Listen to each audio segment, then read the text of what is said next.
Motive force. देखो last time हम लोगों ने फैराडेज लॉ का थ्योरी और उसके बहुत सारे न्यूमेरिकल्स 3-4 सॉल्व एग्जांपल से 5-6 एक्सरसाइज से सॉल्व किए थे, है ना। तो अपना Faraday's laws of electromagnetic induction हो गया।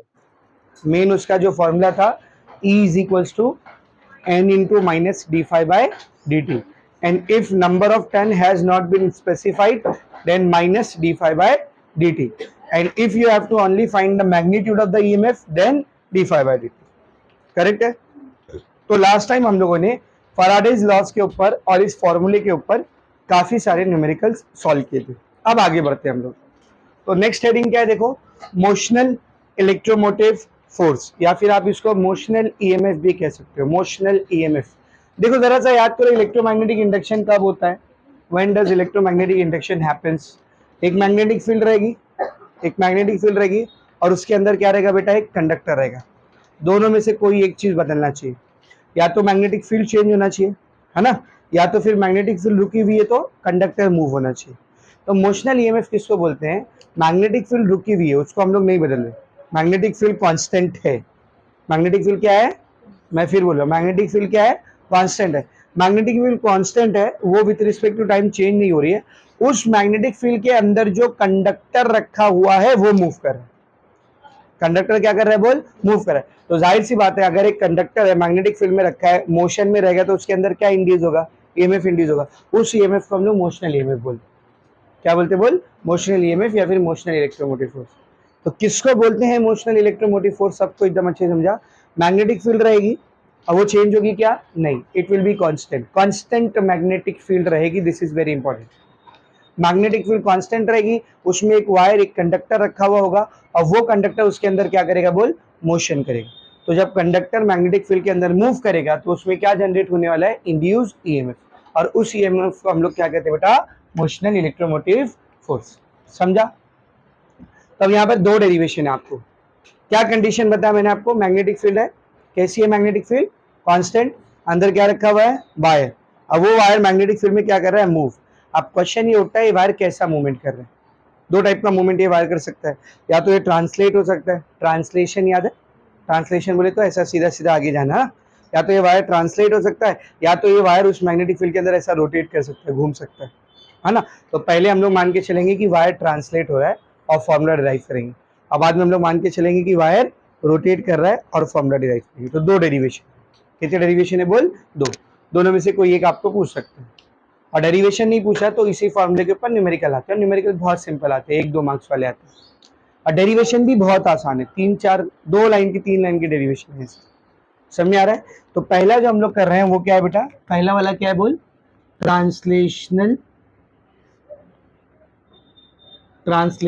ईएमएफ। ट्रांसलेशनल ईएमएफ मतलब एक कांस्टेंट मैग्नेटिक फील्ड है, उसके अंदर एक कंडक्टिंग वायर है जो कैसा मोशन कर रहा है? ट्रांसलेट कर रहा है, सीधा सीधा ऐसा आगे जा रहा है, ठीक है ना। तो उसमें कितना ईएमएफ इंड्यूस होगा, उसका क्या फॉर्मूला है वो अपने को ये मालूम है। ईएमएफ का ये फॉर्मूला d5/dt, हम लोगों को मालूम है ये चीज, पर मुझे ये फॉर्मूला नहीं यूज करना। और कोई फॉर्मूला है क्या सर? तो वो हम लोग डिराइव करने जा रहे हैं। समझ में आ रहा है? अच्छे से देखते हैं क्या फॉर्मूला आता है। सबसे पहले डायग्राम को समझेंगे। लेट से एक मैग्नेटिक फील्ड है which is coming outside the plane of paper. कैसी मैग्नेटिक फील्ड है? प्लेन ऑफ पेपर से आउटसाइड। आप इनसाइड भी ले सकते हो, चलेगा, कोई इश्यू नहीं, जरूरी नहीं आउटसाइड ही लेना, ठीक है ना। तो एक मैग्नेटिक फील्ड है जो प्लेन ऑफ पेपर के आउटसाइड आ रही है, और ये कांस्टेंट मैग्नेटिक फील्ड है, मतलब with respect to time magnetic field का वैल्यू चेंज नहीं हो रहा है, मैग्नेटिक फील्ड फिक्स है, ठीक है। तो ऐसा एक कांस्टेंट मैग्नेटिक फील्ड है, इसका स्ट्रेंथ है बी। कितना मैग्नेटिक फील्ड का स्ट्रेंथ? बी। अब इसमें मैंने क्या किया है? एक रेक्टेंगुलर वायर ले रखा है। कैसा wire? Rectangular wire, rectangle shape का, ठीक है ना। तो there is a rectangular wire place inside the magnetic field. इस वायर का नाम ले लेते हैं हम लोग ए बी सी डी। क्या ले लिया मैंने इस वायर का नाम? रेक्टेंगुलर फ्रेम का नाम ए बी सी डी। तो हम लोगों को इसके अंदर बनने वाले ईएमएफ को देखना, ओनली इन दिस ईएमएफ कितना प्रोड्यूस हो रहा है वो आप लोग। ये जो एक्स्ट्रा पार्ट मैंने बनाया about this we are not interested, ठीक है ना। इसके अंदर बनने वाले ईएमएफ को देखना है। तो पहले तो मुझे ये बात बताओ, ये जो फ्रेम इसमें रखा हुआ है, क्या इसमें ईएमएफ बनने लग जाएगा? बन रहा है, अभी बन रहा है क्या? क्यों नहीं बनेगा? मैग्नेटिक फ्लक्स चेंज ही नहीं हो रहा है। मैग्नेटिक फ्लक्स चेंज हो रहा है क्या? नहीं। मैग्नेटिक फ्लक्स को चेंज करने का दो रास्ते आपके पास, या तो ये मैग्नेटिक फील्ड को चेंज करो, या तो वायर को मूव करो। यहाँ पे ना मैग्नेटिक फील्ड चेंज हो रही, ना वायर मूव हो रहा है, तो ईएमएफ इंड्यूस होने वाला है क्या? नहीं। तो अब हम लोग क्या करेंगे, वायर को मूव करेंगे। तो पूरा फ्रेम मूव नहीं करा रहे हैं, पूरा फ्रेम मूव नहीं करा रहे। ये जो आर्म डीसी दिख रहा है, डीसी, इसको हम लोग क्या कर रहे हैं, फोर्स अप्लाई करके यहाँ पर खींच रहे हैं, आर्म डीसी को आगे खींच। तो जब ये आर्म डीसी आगे बढ़ेगा तो ये कंडक्टिंग वायर है ना, मैग्नेटिक फील्ड के अंदर रखा हुआ है, इसके अंदर मोशन आ रहा है। कौन सा मोशन है?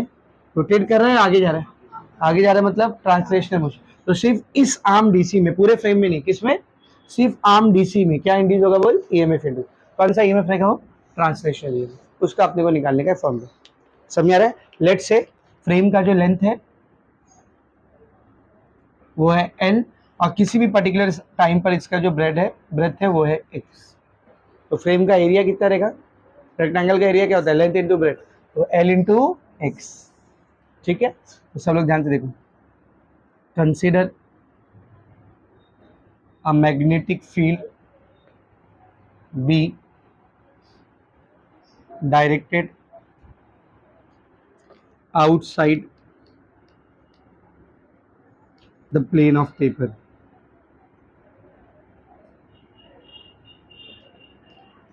तो मैग्नेटिक फील्ड बी है जो प्लेन ऑफ पेपर में आउटसाइड डायरेक्टेड है।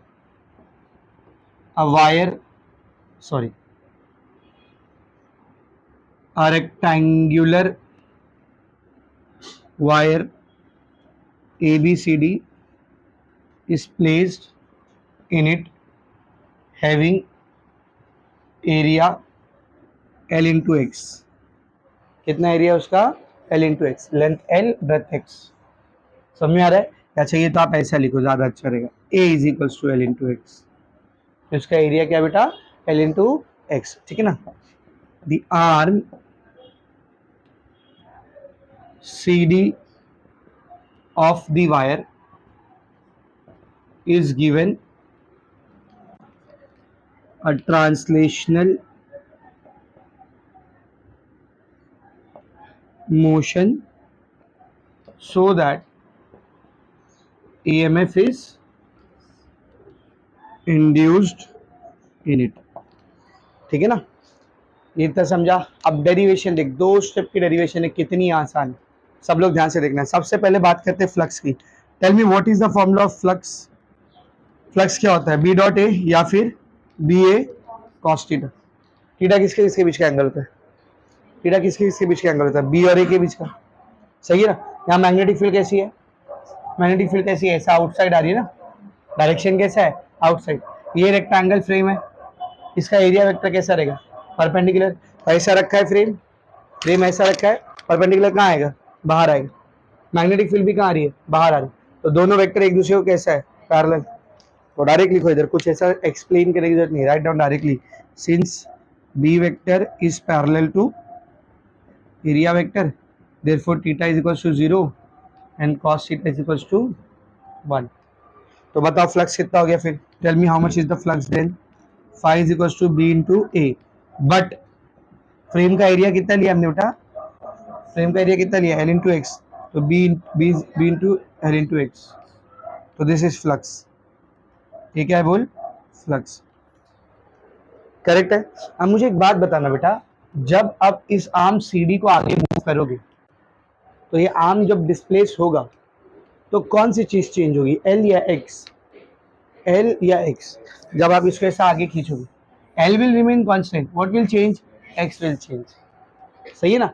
तो ये आर्म कितने से डिस्प्लेस हो रहा है? लेट से X से डिस्प्लेस। कितने से डिस्प्लेस हो रहा है? X से डिस्प्लेस हो रहा है। समझ आ रहा है? तो इस X को हम लोग यहाँ पर क्या ट्रीट करके चलेंगे? Displacement. This is the variable over here which is getting change. तो इसको हम लोग क्या ट्रीट करके चलेंगे? बोल, डिस्प्लेसमेंट ट्रीट करके चलेंगे। ये बात ध्यान में रखना। आगे देखते हैं बेटा, ये मेरे को फ्लक्स मिल गया। According to Faraday's law of electromagnetic induction, according to Faraday's law of electromagnetic induction, EMI में शॉर्ट में लिख रहा हूं, आप लोग क्या लिखोगे? electromagnetic induction. Induced EMF will be induced EMF will be या ज़्यादा अच्छा रहेगा magnitude of induced EMF will be क्या होता है EMF according to Faraday's law क्या रहता है minus d phi by D t ना, लेकिन मैग्नीट्यूड लिख रहे हैं तो माइनस हट जाए, तो क्या है induce EMF E is equals to D phi by D T, correct है। फाइव का आप भी वैल्यू निकाले थे, put it over here, E is equals to D by D T, phi का वैल्यू आएगा बी एल एक्स। जो चीजें कांस्टेंट होती है उसको डेरिवेटिव के बाहर निकाल सकते हैं। यहाँ पर मैग्नेटिक फील्ड चेंज हो रही है, कांस्टेंट है, remove it outside the derivative. L और एक्स में से कौन चेंज हो रहा था, एक्स, एल क्या बेटा यहाँ पर कांस्टेंट, बाहर निकाल, बचा क्या D X by D T. X को हम लोग यहाँ पर क्या ट्रीट कर रहे हैं, क्या डिस्प्लेसमेंट ना, तो derivative of displacement with respect to time या फिर rate of change of displacement with respect to time क्या होता है, velocity. Since velocity v will be equal to dx by dt, तो e क्या हो जाएगा फिर बोल BLV। ये फॉर्मूला है, खत्म हो गया डेरिवेशन। कितना सिंपल डेरिवेशन, ये 3 मार्क्स तक के लिए भी आ सकता है, 2 मार्क्स या 3 मार्क्स, कितना इजी डेरिवेशन है।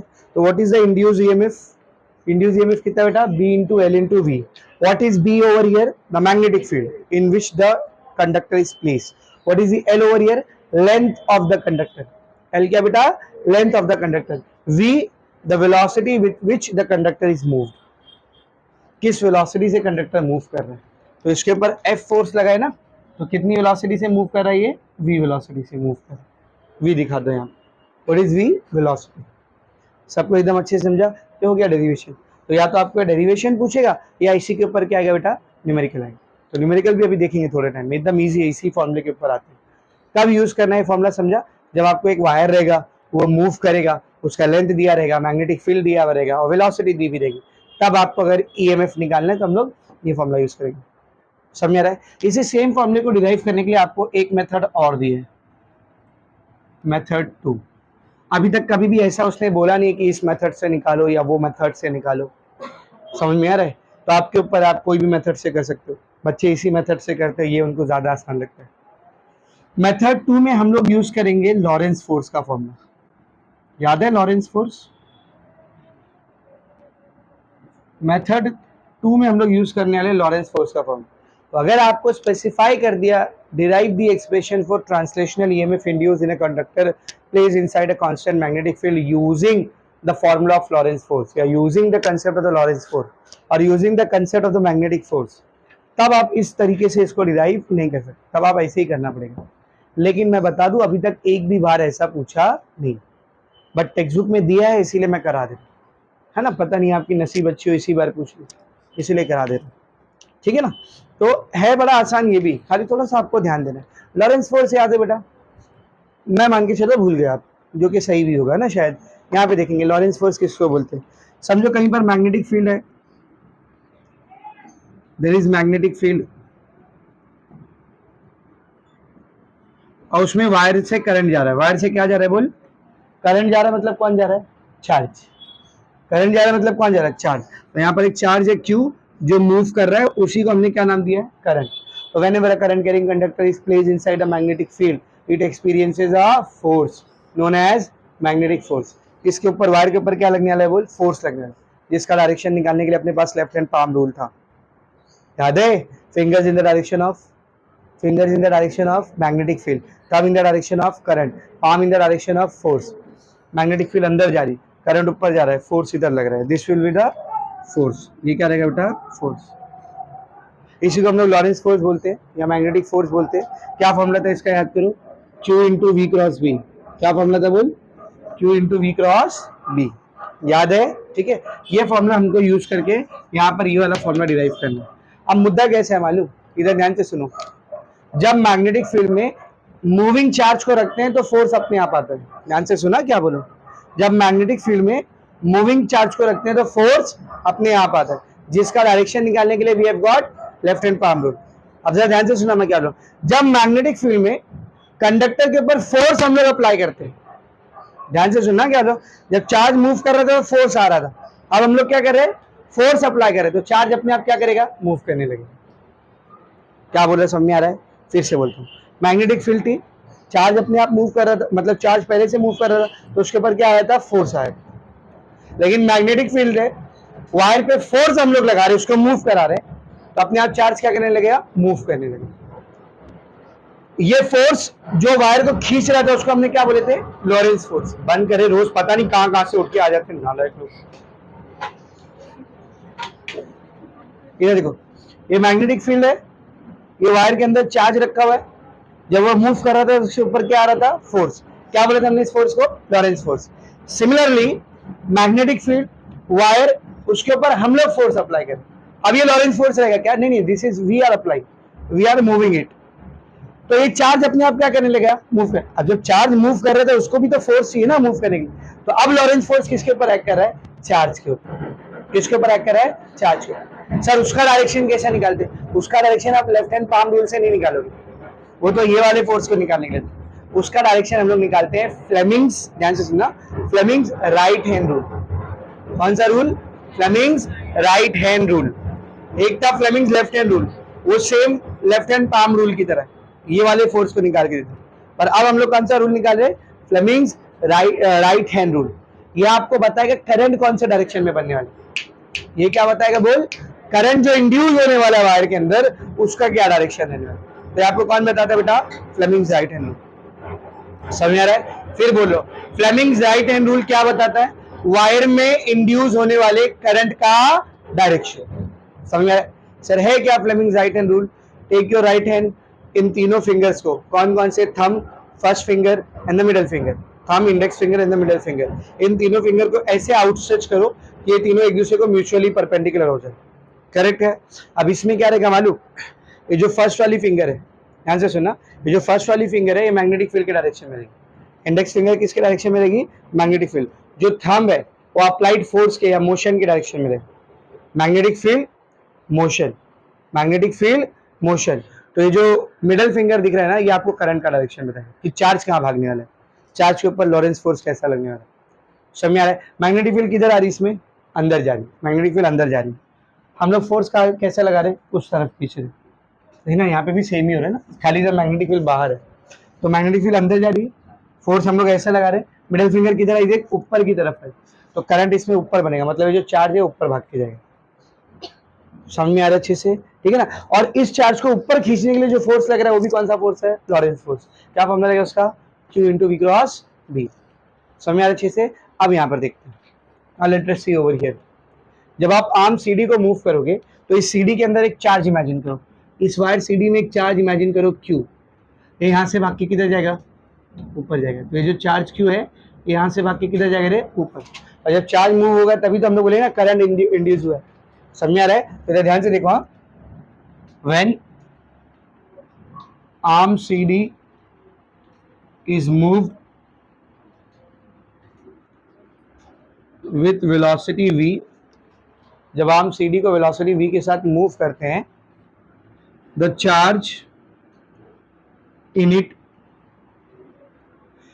experiences, या charge Q in it, charge Q in it experiences a Lorentz force and it starts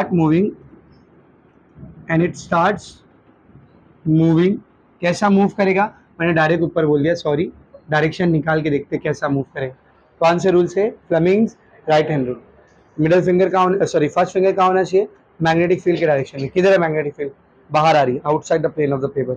thumb किधर होना चाहिए, मोशन की डायरेक्शन, मोशन किधर दे रहे हम लोग इसको, वहाँ खींच रहे हैं ना, तो फिंगर ऐसा, मैग्नेटिक फील्ड ऐसे, फिंगर ऐसा। अब मिडिल फिंगर ओपन करोगे तो कहाँ आ रहा है, नीचे आ रहा है, मतलब जो चार्ज है वो ऊपर से नीचे की तरफ आएगा, ठीक है ना। तो charge and it start moving downward, ठीक है ना, एंड इंड्यूसेस अ करंट। और चार्ज मूव कर रहा है मतलब क्या बन रहा है यहाँ पर, करंट बन रहा है। चार्ज मूव कर रहा है मतलब क्या बन रहा है यहाँ पर, करंट बन रहा है। तो जो लॉरेंस फोर्स रहेगा वो क्या रहेगा, देखो, Lorentz force will be given by, Lorentz force is given by, क्या रहता है बोल, लॉरेंस फोर्स का formula F is equals to Q into V cross B. What happens when we remove cross product? Sin theta आता है Q VB sin theta. Here the theta is the angle between V and B. Theta किसके किसके बीच का angle है? V और B. B किधर है? बाहर की तरफ. वेलोसिटी आप कैसे दे रहे हो? ऐसे. दोनों के बीच में क्या एंगल लग रहा है? 90 डिग्री. क्या एंगल है बोल? 90 डिग्री. तो हम लोग लिखेंगे since velocity vector is perpendicular to B vector, therefore theta 90 degree, sine theta sine 90 कितना होता है बोल? 1 होता है. ठीक है. तो F क्या हो गया फिर? What is F now? F is equals to QVB. F क्या हो गया बेटा? QVB. तो ये चार्ज के ऊपर लगने वाला फोर्स है जो उसको खींच के कहाँ लेके जा रहा है बेटा? ऊपर लेके जा रहा है. ये चार्ज के ऊपर लगने वाला फोर्स है जो उसको खींच के कहाँ लेके जा रहा है? ऊपर लेके जा रहा है. ठीक है.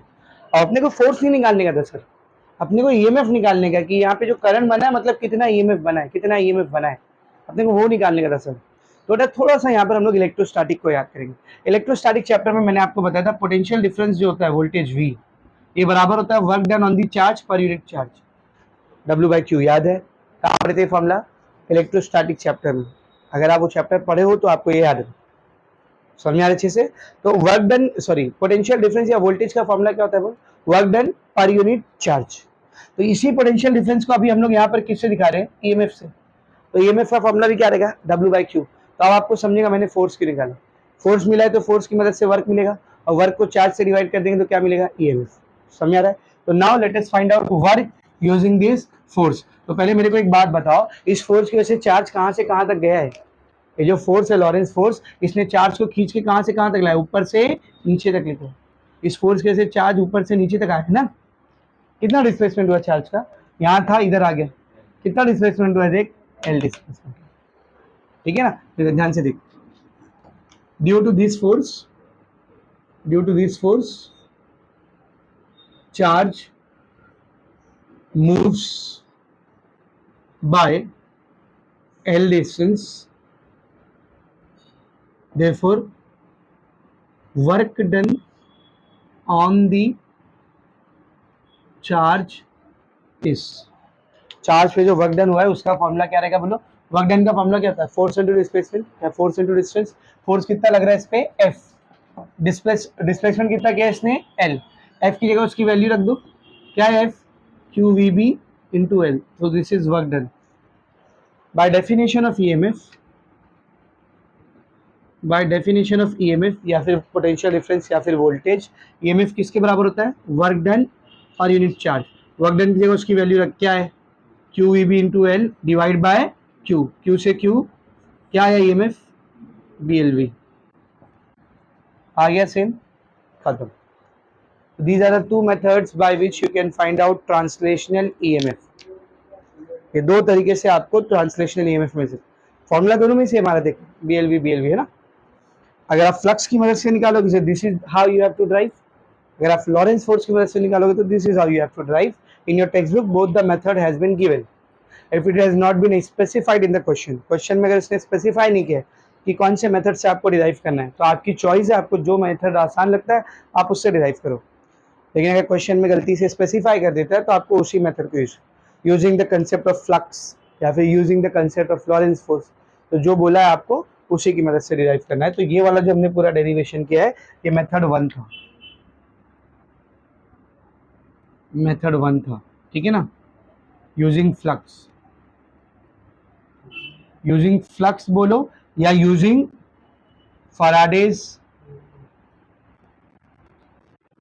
Faraday's law of electromagnetic induction बोलो. ये जो लॉ आपने इधर यूज किया d∅dt किसका लॉ है? फैराडेज लॉ है ना. अगर फैराडेज लॉ यूज करके करने बोला तो ये वाला, लॉरेंस फोर्स यूज करके बोला तो ये वाला. समझा अच्छे से? तो ये पहला केस हुआ मोशनल ईएमएफ का जिसमें हमने क्या माना कि अपना जो कंडक्टर है वो क्या कर रहा है? ट्रांसलेट कर रहा है. Now we will see the second case. उसमें अपना कंडक्टर क्या करेगा? ट्रांसलेट नहीं करेगा, रोटेट करेगा. तब देखेंगे क्या फॉर्मूला आता है. समझ रहा है? ये पूरा लिखो फिर वो डेरिवेशन करते हैं and then we will move on to the numericals.